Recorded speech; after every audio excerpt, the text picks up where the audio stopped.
ya Mukankusi umbabarire igihe kirageze.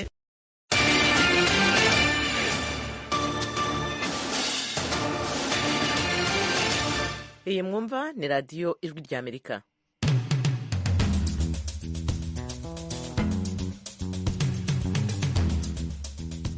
radiyo Ijwi ry'Amerika ivugira Washington DC mu Kirundi no mu Kinyarwanda. Mu Burundi mutwumvira ku mirongo migufi short wave kuri metero 19 na metero 22. Mu Rwanda turi kuri FM 104.3 y'Ijwi ry'Amerika. Abadushakira kuri interineti ni kuri wa3.radio@voa.com. Mwiriwe neza nshuti muduteze amatwi. Ne Eugenia Mukankusi basuhuza bayikaze mu makuru yacu. Minisiteri y'Ingabo hano muri Leta Zunze Ubumwe za Amerika yamaze kugaragaza yuko iriya ntambara koko ni nk'ubu yatangiye, ariko nikomeza izagwamo hafi abasivili 50,000 nangwa se hagakomereka n'abandi benshi. Uburusiya kuri uyu wa kane bwatangije intambara ku gihugu cya Ukraine. Ibitero byagabwe mu duce dutandukanye twa Ukraine turimo n'umurwa mukuru Kiev. Uwo rero mwumvaga ni mwarimu Omar Kalfane, umushakashatsi muri politiki mpuzamahanga aherereye inaha muri Leta Zunze Ubumwe za Amerika. Hagati aha umuryango w'ubutabarane bw'ibihugu bituranye mu majyaruguru y'inyanja ya Atlantika OTAN uratangaza ko uzarengera ubutaka bwose bw'abayigize. Mu kiganiro cy'imikino mu irushanwa ry'amagare rya Tour du Rwanda rigeze ku munsi wa 5 ku buryo burambuye. Ni mu kanya ntimujye kure. Turahera ku makuru avugwa hirya no hino ku isi. Abaminisitiri b'imari bo mu muryango w'ibihugu by'Uburayi bazaterana kuri uyu wa 5 i Buruseli mu Bubiligi mu rwego rwo kwiga ku kibazo cya Ukraine. Fidel Niyongabo. Ivyo biganiro hagati yabo bizomara iminsi 2 bizoshimikira ku bitero vy'igihugu c'Uburusiya muri Ukraine. Ishirahamwe ry'ubumwe bw'Uburaya zogerageza kwihweza ukugena ingwano iri kibera ku mbibe zaryo izogeramira ubutegetsi bw'ibihugu 27 birigize. Abashikiranganje bajejwe ikigega b'uwo muryango bazokwihweza mu gihe bitegekanijwe ko abategetsi b'ibihugu vy'Uburaya bafatira uno munsi kwa 4 ku muhingamo ibihano bikomeye cyane Uburusiya hamwe n'ibihano ico gihugu gishobora gufata mu kwishura. Vyari bitegekanijwe ko baganira ukunaguka k'ubutunzi inyuma y'ikiza ca COVID-19 imbere y'uko Uburusiya butera Ukraine. Yamara muri iki gihe bashimikiye kubiriko bibera muri Ukraine. Urwego nyobozi rw'ishirahamwe ry'ubumwe bw'Uburaya rwari rwatangaje mu kwezi kwa 2 k'uyu mwaka k'ubutunzi bwari kwiyongera muri uyu mwaka ibice 4% mu bihugu 19 bisangiye ifaranga rya euro. Yamara ingwano muri Ukraine yatumye ibintu bihinduka kubijanye n'ubutunzi muri ako karere kubera batazoshobora gusubira gushorera ibidandazwa vyako mu Burusiya hisunzwe ibihano, kandi Uburusiya nabwo bushobora kwishura mu kugabanya umwuka utanga inguvu n'ibitoro ushorera i Buraya. Umuryango w'ubutabarane bw'ibihugu bituranye n'amajyaruguru y'inyanja ya Atlantika OTAN uratangaza ko uzarengera ubutaka bwose bw'abayigize. Inkuru ya Thomas Kamirindi. Bambasaderi b'ibihugu 30 bigize OTAN bakoze inama y'igitaraganya i Buruseli mu Bubiligi. Yari iyobowe n'umunyamabanga mukuru w'umuryango Jens Stoltenberg. Mu kiganiro yagiranye n'abanyamakuru nyuma y'inama, Stoltenberg yashimangiye ko OTAN izarwanira buri santimetero y'ubutaka bwayo Uburusiya niburamuka buteye umwe mu banyamuryango bayo. Yasobanuye ariko ko nta basirikare OTAN ifite muri Ukraine kandi ko nta n'umugambi ifite wo kuboherezayo. Ukraine ntiri muri OTAN ariko hari ibikorwa bimwe na bimwe bafatanya. Mu nama y'abambasaderi, Bulgaria, Repubulika y'Abachek, Estonia, Letonia, Lituania, Pologne, Rumania na Slovakia basabye ko OTAN ishyira mu bikorwa byihutirwa ingingo ya 4 y'amasezerano shingiro yayo.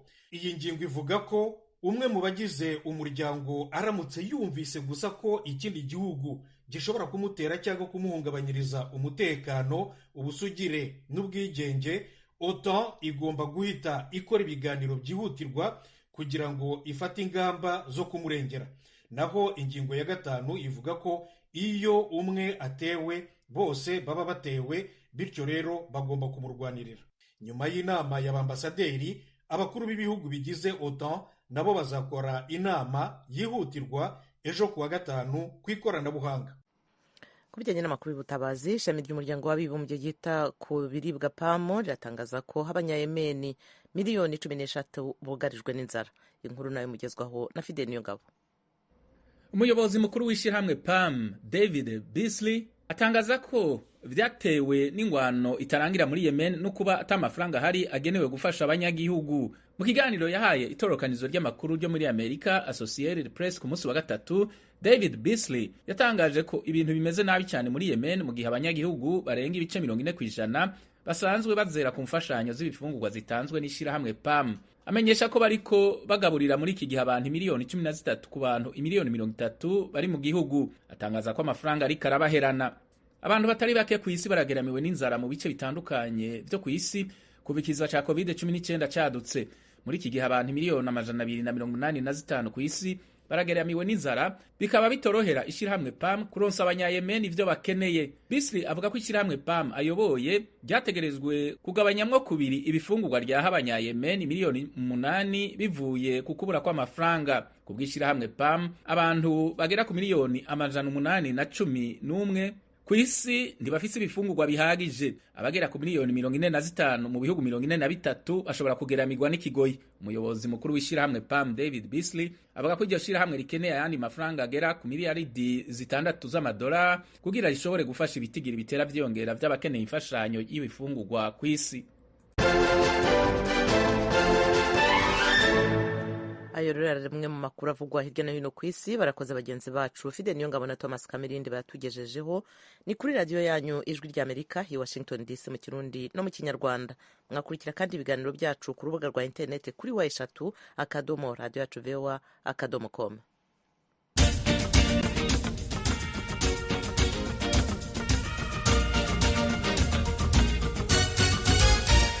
Amakuru yacu tuyakomereze mu karere k'ibiyaga bigari ibya Afurika. Uburusiya kuri uyu wa kane bwatangije intambara ku gihugu cya Ukraine. Ni ibitero byagabwe mu duce dutandukanye twa Ukraine turimo n'umurwa mukuru Kiev.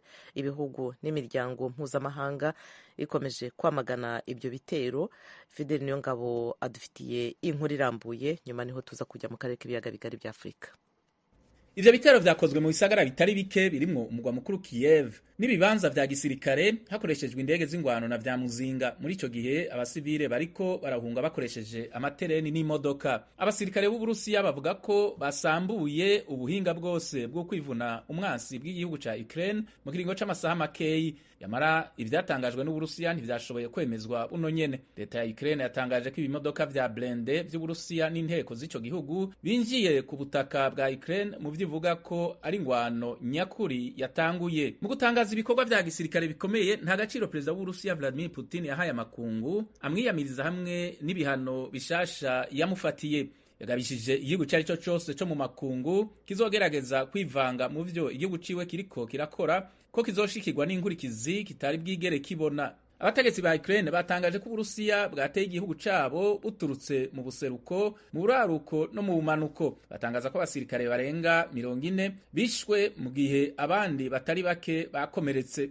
Mikhailo Podolyak, umuhanuzi wa perezida wa Ukraine, avuga ko ingwano nyakuri ku mugabane w'Uburaya yatanguye. Amenyesha ko Uburusiya butariko butera Ukraine gusa ko buriko butera amategeko agenga makungu mu bihe vya none. Abategetsi b'ibihugu vyo kw'isi biyamirije ibitero vy'Uburusiya muri Ukraine mu kuvuga ko bishobora gutuma abantu isinzi bahasiga ubuzima, bigakuraho leta yatowe hisunzwe demokrasi, bikongera bikagira ingaruka zikomeye mu vyerekeye ubutunzi kw'isi. Umushikiranganje ajejwe imigenderanire wa Ukraine Dmytro Kuleba yatangaje ko bavyutse mu gitondo c'uno musi wa gatanu ibintu bitandukanye nuko vyahora. Umuyobozi mukuru w'ishirahamwe OTAN Jens Stoltenberg yatangaje ingwano Uburusiya butanguye muri Ukraine ko isambuye amahoro ku mugabane w'Uburaya. Amenyesha ko Uburusiya buriko bugerageza gusubira kwandika amateka y'isi. Muri ico gihe ishirahamwe OTAN yongereje inguvu z'inteko zaryo zigwanira mu kirere, ku butaka no mu mazi mu karere ko mu Buraya bwo mu buseruko hafi ya Ukraine n'Uburusiya. Perezida wa Ukraine Volodymyr Zelensky yahagaritse imigenderanire n'Uburusiya ashiraho amategeko yo mu ngwano. Perezida wa Leta Zunze Ubumwe za Amerika Joe Biden yemeye gufata ibindi bihano bishasha bigenewe guhana Uburusiya ku bitero vy'agasomborotso bitagira insiguro bwakoze kuri Ukraine. Yatangaje ko aza gushikiriza ijambo abanyamerika uno musi wa kane nyuma yuko abonanye n'abategetsi bagize umugwi w'ibihugu indwi bikomeye kurusha ibindi ku isi mu vy'ubutunzi. Tegekanijwe ko ibindi bihano ku Burusiya bitangazwa. Muri ico gihe amasoko y'imitahe ku isi yataye agaciro bikomeye mu gihe ibiciro vy'ibitoro vyaduze hafi y'idolari 6 ku ngunguru. Tukiri ku makuru yerekeye Ukraine n'Uburusiya, perezida wa Leta Zunze Ubumwe za Amerika Joe Biden niwe mukuru w'igihugu wa mbere wamaganye iriya ntambara, avuga ko Uburusiya buzabazwa ibibera muri Ukraine. Mugenzi wacu Venuste Nshimiyimana yabajije mwarimu Omar Karfan uko abona amahanga yitwaye muri iki kibazo, niba ibihano bifatirwa Uburusiya bihagije kugira ngo icike intege. Perezida Biden kuba avuga ati Uburusiya buzabazwa ibibera nangwa se ingaruka zirimo kubera muri Ukraine, ni ukuvuga ngo ni nk'aho arimo kubwira Putin ati intambara ushoje. Urabona nk'ubu Minisiteri y'Ingabo hano muri Leta Zunze Ubumwe za Amerika yamaze kugaragaza yuko iriya ntambara koko nk'ubu yatangiye, ariko nikomeza izagwamo hafi abasivili 50,000 nangwa se hagakomereka n'abandi benshi. Urumva rero ibyo nibyo Biden avuga ati kuba ingaruka z'intambara Uburusiya butangije muri Ukraine buzabazwa nyine Uburusiya. Iryo ni ijambo nyine rya politike rivuga riti nyamuneka, ni nk'aho yamubwiye ati nyamuneka ibibazo ugiye guteza wabyihoreye. Ariko ikigaragara rero ni uko Putin biragaragara ko yamaze kwiyemeza ngira ngo n'ijambo rye yavuzemo ibintu byinshi, anavuga ko igihugu cyose cyakwitambika cyazahura n'ingorane zitigeze ziboneka mu mateka y'isi. Aho ni nk'aho yavuze ati rwose n'intambara ya gatatu nge naba nyiteguye, kuko urumva iyo avuze ati igihugu cyakwitambika nangwa se amahanga yakwitambika mu byo ngiye gukora muri Ukraine, yabona ikibazo yayigiraho ikibazo, icyo gihugu cyagira ikibazo kitigeze kigaragara mu mateka y'isi. Aho rero urumva nyine icyo ashaka kuvuga nk'umuntu nk'igihugu kibitse intwaro kirimbuzi, umubare munini ku isi. Ibyo byose Putin arabibona, ariko ngira ngo ikigaragara ni uko intambara yari yemeje kandi yayitangije. Ngira ngo hano hari umusirikare muri Leta Zunze Ubumwe za Amerika niwe ukunze kuvuga ati ibihugu nka Leta Zunze Ubumwe za Amerika n'ibindi bihugu bigiye kurebera ibyo Putin akora. Kurebera rero ni ukuvuga ngo hazabikora kuko ibihano bazafata byo bizagira ibibazo ku bukungu bw'Uburusiya, ariko ibyo Putin ashaka kugeraho azaba yabigezeho. Mwarimu Omar Karfane yaganiriye na mugenzi wacu Venuste Nshimiyimana. Tujye noneho mu Rwanda, aho urugereko rwihariye rw'urukiko rukuru mu Rwanda ruburanisha ibyaha byo ku rwego mpuzamahanga rukorera i Nyanza amajyepfo y'igihugu rwongeye gupfundikira ku nshuro ya kabiri urubanza ubushinjacyaha buregamo bwana Jean Baptiste Mugimba ibyaha bya jenoside. Umucamanza yatangaje ko urubanza rwagombye kuba rwararangiye, ariko haza kuvuka izindi mpamvu zatumye yongera gupfundura iburanisha. Eric bagira ubusa. Bwana Jean Baptiste Mugimba yinjiye mu cyumba cy'urukiko ari mu mpuzankano y'iroza iranga abafungwa, arindishijwe imbunda z'abacungagereza. Yari yarengejeho ikoti ry'imbeho mu ibara ry'iroza, bigaragara ko afite intege nkeya. N'urubanza rwagombye kuba rwararangiye, ariko haza kuvuka impamvu zatumye umucamanza atarufataho icyemezo. Bwana Antoine Muhimu ukuriye inteko iburanisha yasobanuye ko ubwo yagombaga kurufataho icyemezo, ku isonga habayeho iperereza ry'inyongera ku byaha Mugimba aburana bituma apfundura iburanisha yari yarapfundikiye.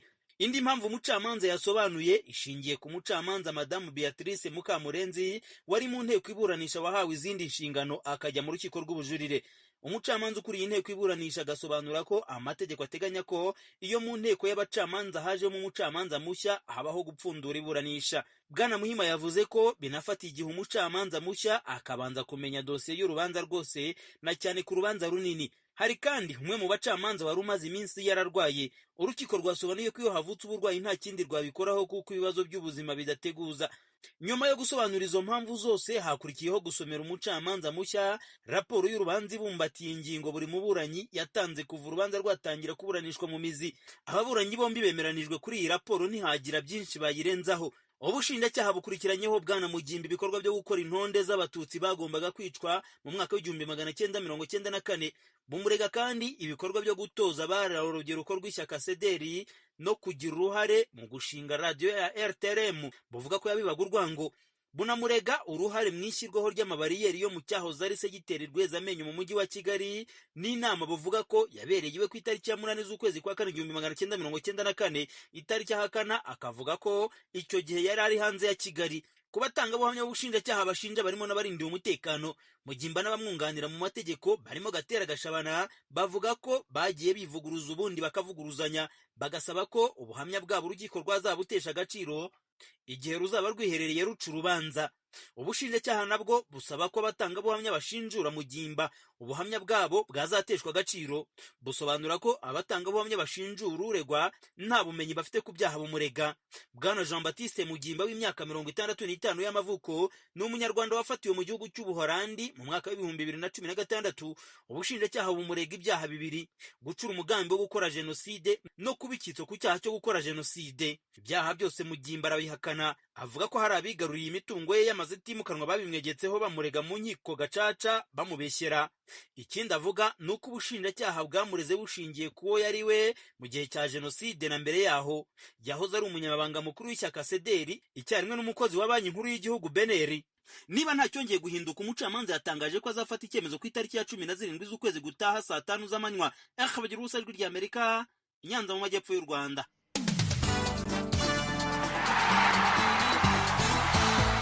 Amakuru ya siporo n'imikino kuri uyu wa kane, umukinnyi w'umufaransa Alexandre Geniez niwe wegukanye agace ka Muhanga Musanze mu isiganwa ry'amagare Tour du Rwanda.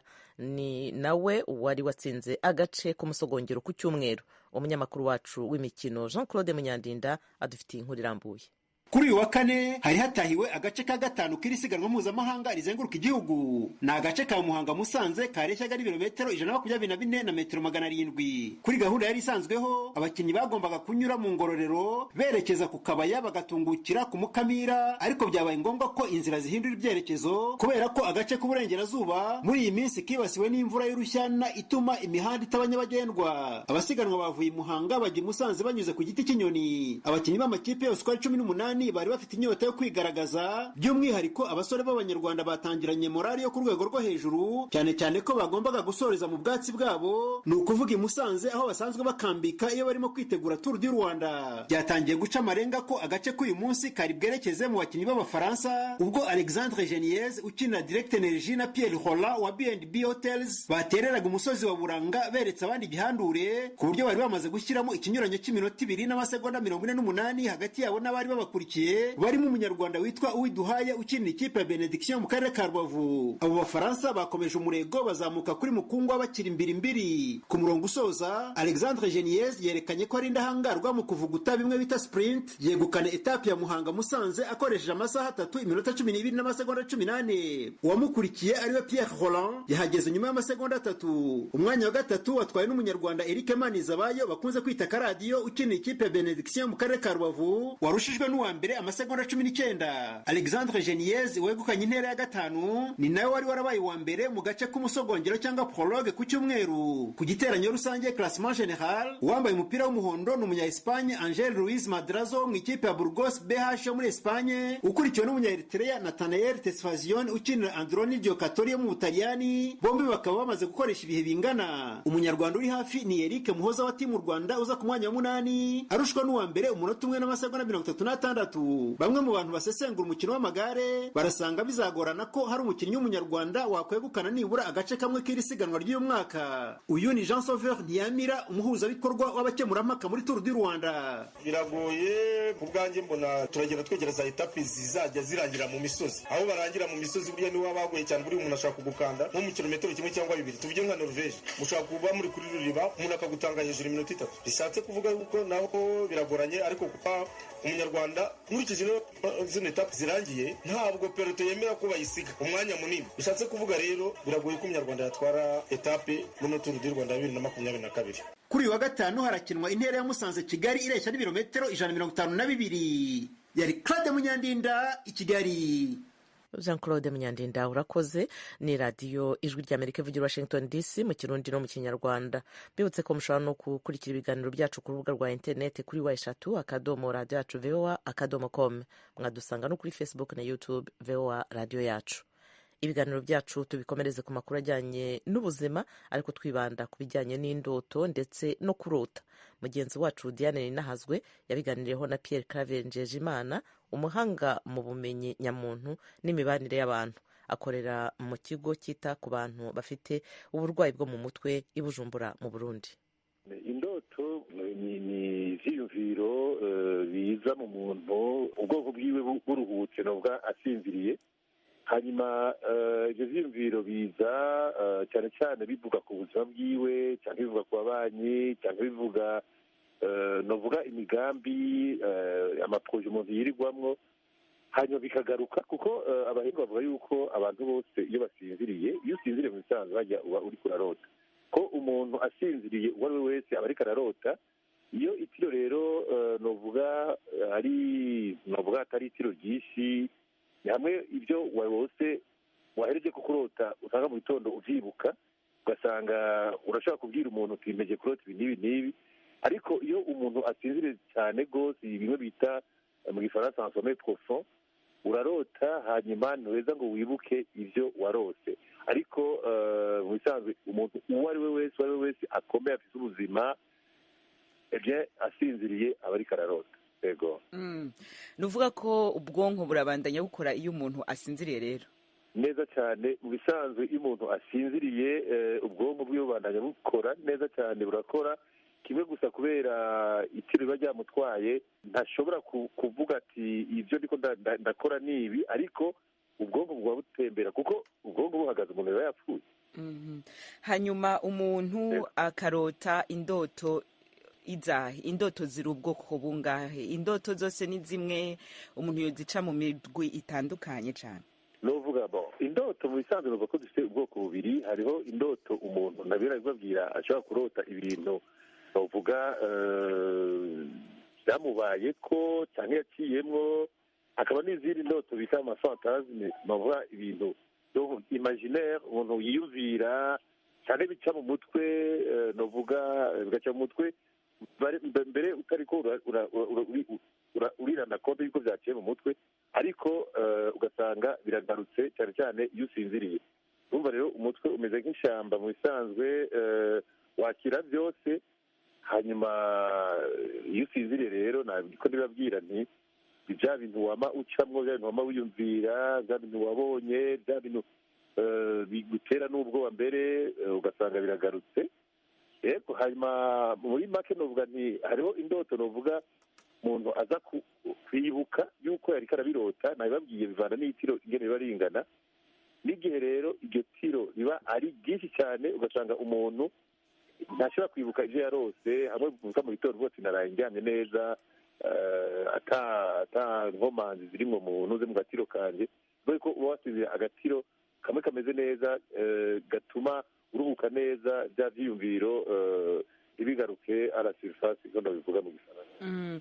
Hanyuma abantu none iyo uwovuga ko kurota bitandukanye, murabiciye ko ku masonga bukebuke, kurota bitandukanye no kutaryama neza ntiyoba yibeshe rero? Mu bisanzwe ntaba yibeshe neza, kuko ivyo bita mu gifaransa nuze amakoshmar cyane cyane bikunda kugufata iyo ufite itiro ritameze neza, iyo wiri urushe, ugasanga urabuze agatiro, hamwe uri usinzira ukaza uriko urakangagurika. Ni ukuvuga ko hajya ukangagurika mu bisanzwe ziba ari indoto ziba ziriko ziraza kubera itiro ryawe ritameze neza. Iyo umuntu asinzire neza, bimwe bita muvuga ngo itiro nyene rikwiye, urarota mugabo ivyo ntacyo ntibishobora gukangura mu bisanzwe. Mugabo iyo itiro bitameze neza, urumva indoto zirashobora kugutera ubwoba, ugasanga uciye wikangagurika, ugasanga biciye byanga no gusubira no kuronka n'agatiro. Yego. Reka tugende indoto zirafitanye isano cyane gose n'itiro ritaba rimeze neza. Reka tuje ku mirongo ya telefoni, dufite n'abatari bake bifuza kubabaza ibibazo bitandukanye. Turahera kuri Daniel. Daniel, ikaze ku ijwi ry'Amerika. Ndaha mu gisagara ca Makamba. Makamba haravugwa maki? Makamba naneze mu mahoro, akazuba ni kose, abantu baratekanye. Urarota canke nturota? Ngira ngo nta muntu abaho mu buzima atarota.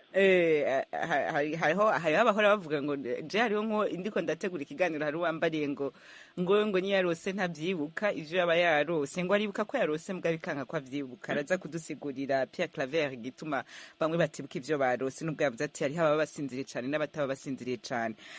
Daniel, akabazo kawe rero ku mutumire twagutumiriye uno munsi ni Pierre Claver Njejimana, n'umuhinga yanonosoye ibijanye n'inyifato.